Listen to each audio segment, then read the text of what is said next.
Een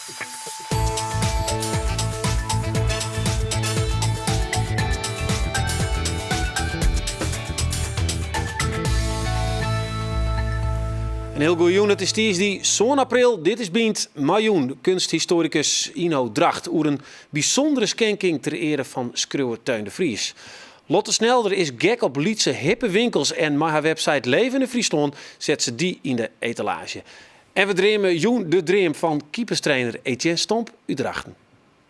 Big smile, armen over elkaar. Ja. Kan jij ook boos kijken? Big smile. Armen over elkaar. Dankie. Ja, Etienne, dit weer vliegen week de presentatie van de jongens op Curaçao. Dat is dus de keepertrainer van het Nationaal Elftal daar. Ja, klopt. Hartstikke bijzonder. Is dit nou eigenlijk een leuk avontuur of is het echt serieus? Nee, dit is echt serieus. We proberen zo ver mogelijk te komen. Het is de bedoeling dat we ons gaan plaatsen voor de WK in 2018 in Rusland. En gezien de selectie en de spelers die we hebben, moeten we toch wel ver kunnen komen. Ja, wat een mooie periode. We hebben aanstaan al die mooie beelden van Curaçao. En dan zie je of dat realistisch is of net. Prima. Oké. Ja, soms dan komen zaken pas na jaren op het plak dat ze eindelijk thuisjaren. En dat geldt zeker voor het schilderij dat eer makker waard ter ere van de Frieske schreeuwer Teun de Vries. En Joet bracht de makker, de 96-jarige kunstschilderes Riek Milikowski, de Raad uit Amsterdam. Haar schilderij persoonlijk naar Veenwoorden. En dat is het beddenplak van Teun de Vries. Ja, het is een hele bijzondere oerdracht. En ik praat erover met Ino Dracht van het Museum Dokkum. Maar ik de man die het vanuit de stichting zwaagt dat die schilderijen van deze kunstenaar bij de goede mensen komen. Hoe is deze relatie tussen de bekende schilder Teun de Vries en deze vrouw? Hoe zit dat? Nou, die is eigenlijk heel erg lang geleden ontstaan. Want nog voor de oorlog heeft ze hem ontmoet. En toen is hij zelfs degene geweest die haar gestimuleerd heeft om door te gaan met tekenen. En ze heeft gezien dat hij in de oorlog gearresteerd werd. Dus dat is ook al heel bijzonder, want hij heeft een tijd gevangen gezeten.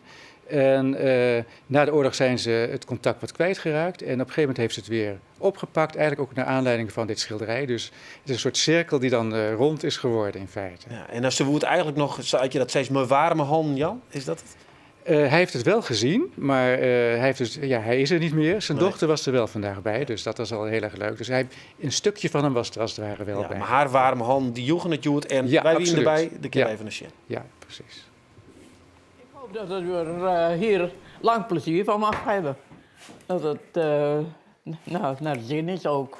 Wij zijn er heel blij mee. Dit is dan de vrijheid. De vrijheid gaat in het rood gekleed. De vrijheid gaat in het rood gekleed. Altijd en eeuwig. De vrijheid gaat in het rood gekleed. De titel op zichzelf is voor mij dus altijd een gezegde gebleven. Dus het is meer dan alleen maar de titel van het boek. Meer dan alleen een gezegde, een symbool.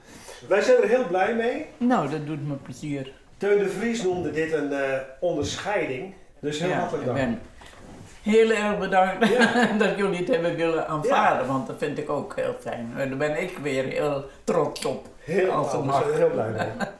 Waar kan dan het schilderij, het werk van Teun, wat ik voor Teun de Vries gemaakt heb, niet beter terecht dan hier. Ja, daar ben ik blij mee. Het is een heel goede plek. Ja. Ja, prachtig. Wat een kwieke vrouw nog eigenlijk. Ja, en als je dan, kijk, je ziet natuurlijk dat ze oud is. Maar, want als je boven de 80 bent, ben je als oudere vogelvrij. Dan noemt iedereen zomaar je leeftijd. Maar als je met haar praat, dan vergeet je die leeftijd. En dat is dan echt de ware jeugd die ze dan heeft bewaard. Ja. Laten we even precies, Teun de Vries, je mag hem nog even kort introduceren voor de jongere jongens die het net weten waar hij is. Nou, Teun de Vries uit Veenwouden, geboren. Dat is een hele beroemde schrijver geworden. Nederlandstalige schrijver. Hij heeft ook in het Fries geschreven, maar pas op latere leeftijd. Heeft weet ik hoeveel onderscheidingen gekregen op dit gebied. En de voorzitter Geert de Vries die zei al eventjes van Simon Vesdek er wordt al van gezegd, die heeft een berg geschreven. Nou, Teun de Vries die heeft een bergketen geschreven. Zoveel boeken heeft hij op zijn naam staan. Dus dat is daar kan je niet omheen. Nee, voor ons in het schreeuwer, dat is dus helder, die twee kimmerkoor. Ja. En dan komt er dit schilderij uit. Waarvan ik dacht, ja, maar wat is dat eigenlijk voor? Wat druk je er maar uit met deze vrouw? Kijk, zij is altijd heel erg bezig met de inhoud van schilderijen. Ze maakt fantastische stillevens en dergelijke, maar de inhoud is heel belangrijk. En dit is dus dan een vrouw in het rood. En dat past dus bij de titel van een van de bekendste boeken van Teun de Vries, De vrijheid gaat in het rood gekleed. En zij had eigenlijk op een gegeven moment die associatie erbij, want ik heb het idee dat het min of meer bij toeval ontstaan is dat het model, die er ook vandaag bij was, Wieteke Leeners uit Heerenveen, dat die zo gekleed op een gegeven moment bij een sessie bij haar kwam. En ze dacht van, kijk, dat wil ik eigenlijk tot een schilderij maken als een hommage aan Teun de Vries voor dat boek. Want vrijheid is voor haar ook eigenlijk alles. Ze heeft een beetje dezelfde achtergrond als Teun de Vries, CPN gebeuren en in het verzet gezeten, al dat soort zaken. En ze hebben elkaar dus nog in contact gewoon. Dat kunnen we, ik heb zien een aanleiding van een briefkaart die gestuurd is. Heel in het bijzonder verheug ik me in het portret van de vrouw in het rood, die door jou is gekroond met de naam De vrijheid gaat in het rood gekleed. Ik beschouw dat als een van de mooiste onderscheidingen die mij konden overkomen.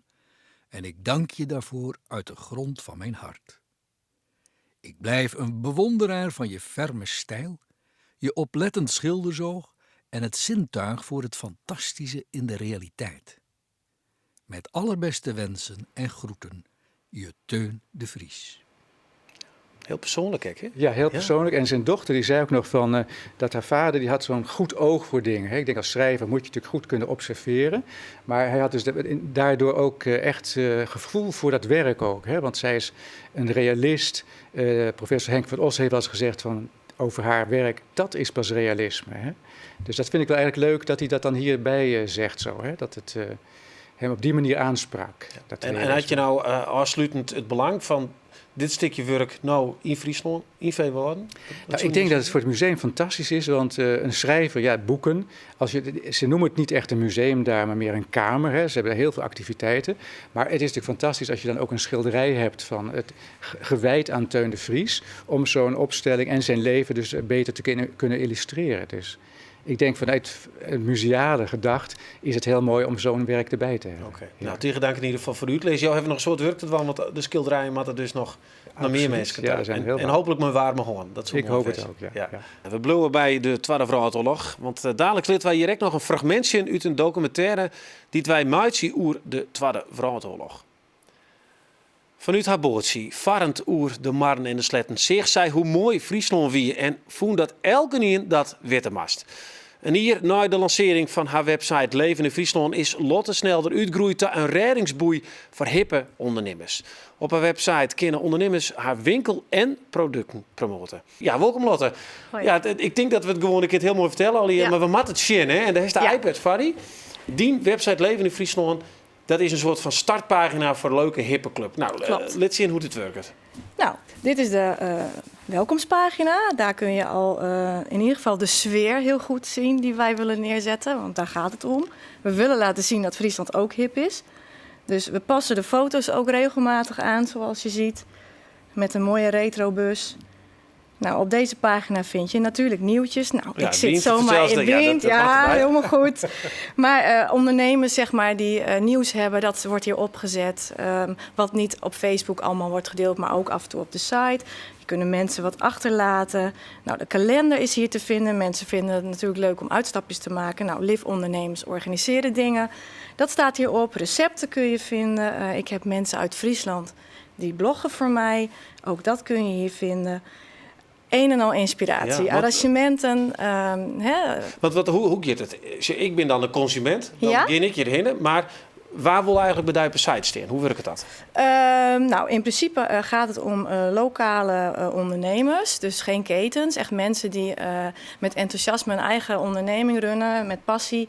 En nou, die worden aan mij getipt, want zo kom ik, weet ook niet alles te vinden. Maar wat ben dat? Boutiquejes of lekker iets? In de 4 thema's die we hebben, shoppen, proeven, slapen en doen. En sinds kort ook nog wonen hebben we erbij.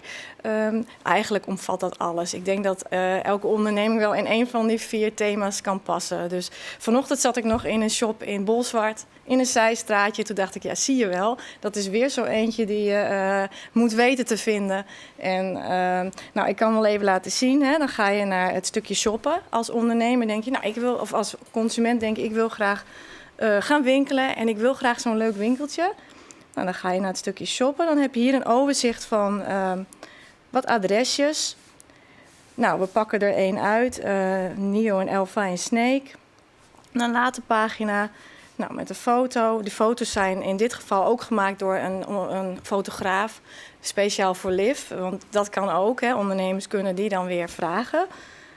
Nou, hier vind je een stuk tekst. En de bedoeling is natuurlijk dat als mensen dit lezen, dat ze denken, daar moet ik heen.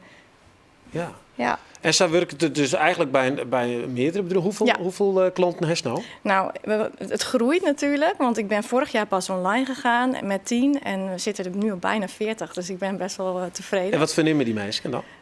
Nou, die vernemen sowieso door Facebook heel meer likes. Mensen die ook echt, als ik bijvoorbeeld zeg van vandaag zijn ze open, met name op zondag of zo. Dan denken mensen, hé, dan kunnen we daar naartoe. En dan lees je dat ook in zo'n reactie. Oh, we komen vandaag even bij je kijken. En dan denk ik, oh, wat leuk. Weet dus dat is eigenlijk een intercedent. Ja, nou, het is een bemiddelaar. Ik ben natuurlijk ook, ik heb een gasthouderbureau. Dat bemiddel ik ook. Dus dit is ook bemiddelen. Maar er zit wel wat vernoer. Want de maakt hier nog verzinnen in elkaar. Hoe werkt dat dan? Ze worden lid en daar betalen ze een bedragje per jaar voor. Wat is dat? Hoeveel is dat? Dat is €175 voor het eerste jaar. Dat is dan inclusief de opmaak. En elk volgend jaar is €150. Nou, ik denk niet echt duur. Als je een advertentie plaatst in een krant, ben je meer kwijt. Want Etienne, er is de keeper. Ik weet het als de keeper squallen heeft, want die komen er al eens. Hoe dat wat voor die wezen? Dus zei ze van nou.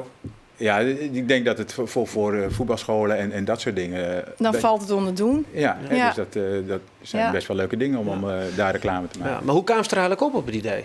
Nou, wij hebben zelf sinds 4 jaar een boot. En ik ben geboren en getogen in Friesland. Maar toen gingen wij voor het eerst op vakantie met de boot. Nou, vanuit Jouden, waar ik woon, langs Leeuwarden. Daar heb ik 8 jaar gewoond.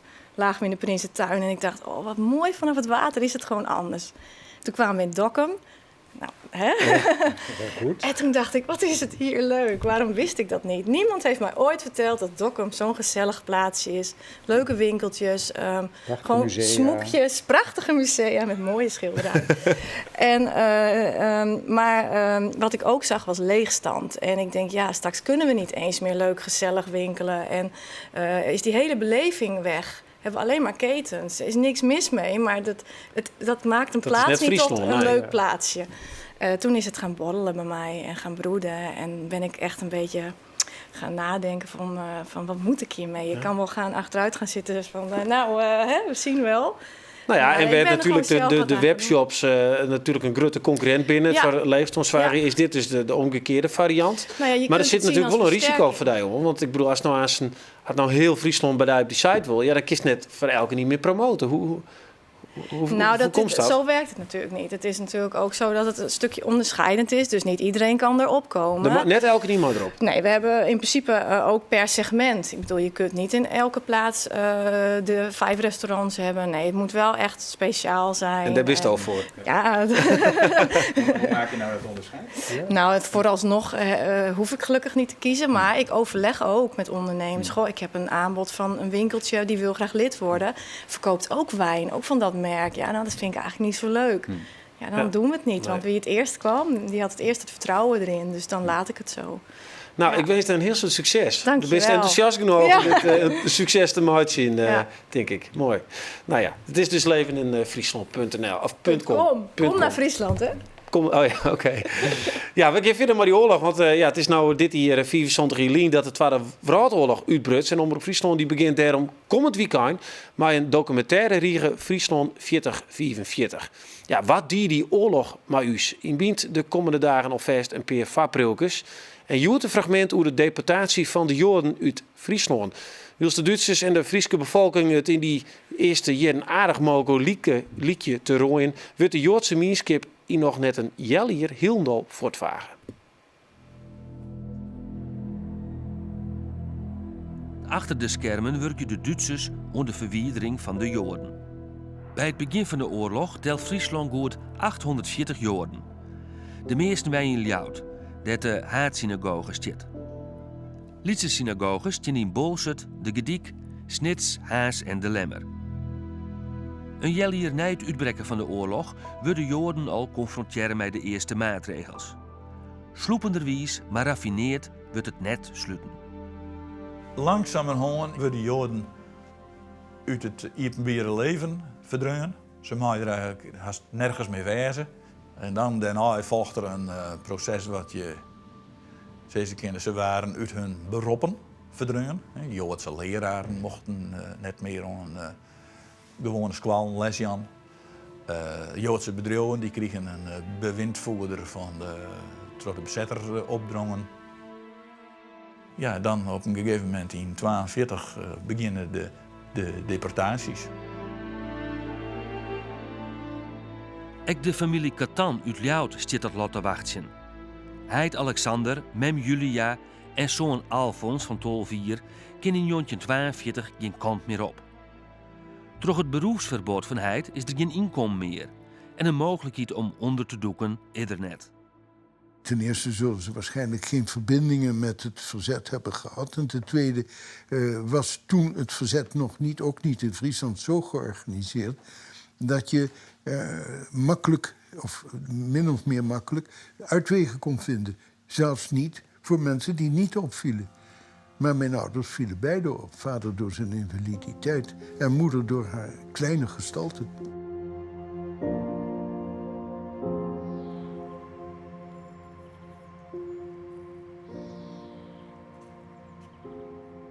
We zaten aan tafel 's avonds te eten.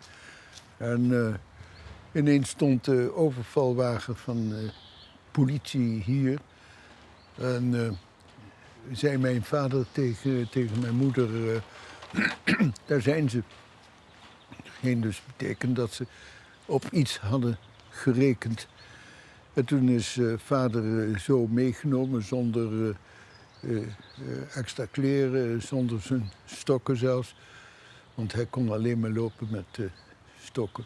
En zonder zijn invalidewagen. Ja, dat kan ik me ervan herinneren. Ik zie hem nog in die wagen getild worden, want het kon die niet alleen. Daar zaten mijn moeder en ik. Ik herinner me dat we allebei niet meer gegeten hebben. En dat mijn moeder helemaal stil was. Ik ook. Daar wist je geen raad mee. Mijn moeder niet en ik niet. En de Friesland Dokrieren is van komend weekend al 5 weken te zien bij Omroep Friesland. En morgen zorgen we vooruit naar de molkstaking die het 22 Friesen het leven kosten. Ja, onder de omviering van deze man hier aan tafel had het nationale voetbalteam van Curaçao haar een eerste stappen zet naar het WK van 2018. Verleden weekend wonnen ze van Montserrat in de eerste kwalificatieronde. Ja, welkom. Spannend denk ik, hè? Want ik heb even een paar beelden gezien, maar het wie net samen kleren, hè? Nee, het was heel spannend. We hebben de eerste wedstrijd met 2-1 gewonnen. Nou, de uitslag had eigenlijk iets hoger moeten zijn gezien de kansen die we hebben gehad. Daarom was de return heel spannend. En we moesten nog steeds een goed resultaat neerzetten. Als we 1-0 hadden verloren, daar waren we eruit. Verklap net de volle, want we hebben beslist van mensen. Zullen we er even een Oké, prima. By number four, it gets it up quickly, and it's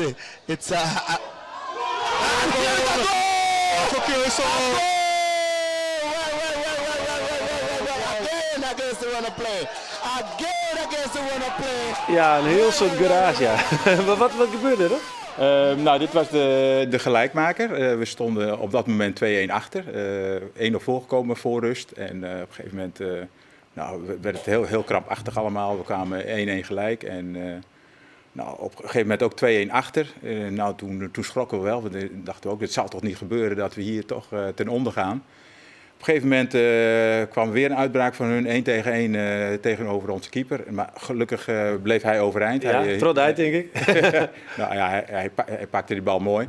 En even later, 3 minuten voor tijd, scoren we de gelijkmaker. En toen was er een hele ontlading. Het is een volksfeest, maar ik geloof dat je hem nog een heel soort wedstrijden spelen moet voordat je überhaupt op het WK komt. Nou, dat hoeven we eerst nog net nooit te zien, want eerst Cuba nog.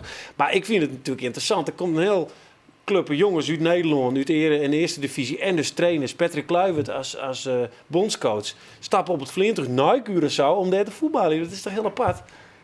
Ja, het is wel heel apart, maar als je kijkt naar het Nederlands elftal, de meeste spelers komen ook uit het buitenland, met vliegtuig of met ander vervoer, maar die komen uit het buitenland ook voor het Nederlands elftal spelen. En dit is eigenlijk ook een beetje, moet je hetzelfde zien, want het niveau van daar is lang niet zo hoog als deze jongens hebben. En er komen steeds meer jongens met Curaçaose achtergrond die in de Eredivisie spelen of hoger. Naar Curaçao toe om daarvoor te spelen. En het feit dat Patrick Kluivert als bondscoach is benoemd, heeft ook wel weer aantrekkingskracht gehad op de jongens. Ja, we zorgen dat je nou maar Patrick Kluivert, want even voor de duidelijkheid, dat is dus de keepertrainer, vregen om uit te dwan, om die jongens clear te staan. Wat is die relatie met Patrick Kluivert? Nou ja, we hebben dit jaar, deze wedstrijd voor het eerst samengewerkt. Maar we hadden wel een hele goede klik, vulden elkaar ook heel goed aan en dat was wel mooi. Het is, ja, en die jongens die ben gek natuurlijk mooi, want het is een wereldster. Ja, inderdaad. En je merkt het overal, want heel veel jongens die twijfelden of ze wel of niet voor Curaçao zouden kiezen, hebben nu toch die stap genomen. Want het zit ook zo dat sommige jongens ook voor het Nederlands elftal kunnen spelen. En als ze gaan twijfelen van wel of niet, dan kiezen ze voor het Nederlands elftal. Of misschien komen ze daar niet voor in aanmerking, maar misschien wachten ze daar ook nog op. Ja, want zulke jongens als Ver en Willems en waar nog meer? Even kijken, Van de Wiel. Van de Wiel, dat ben echt... die zoenen hem dus Bakuna, gewoon... Die zoenen hem eigenlijk wel in het team herkennen. Ja, dat had gekund. Ja, dan spelen ze waarschijnlijk net het WK, of ben ik nou te cynisch? Deze jongens. Want wat is de kans? Ik bedoel eigenlijk, de kans is net heel groot dat hij trok is, toch? Nou, we hebben wel goede hoop. En we hebben altijd het voorbeeld van Trinidad en Tobago. Die zijn een paar jaar geleden met Leo Beenhakker ook naar de WK gegaan. Met jongens die in de Engelse competitie speelden. En we proberen dat ook zo ver mogelijk te komen. Er binnen per beelden van omstandigheden in Curaçao. Het is een sprookje.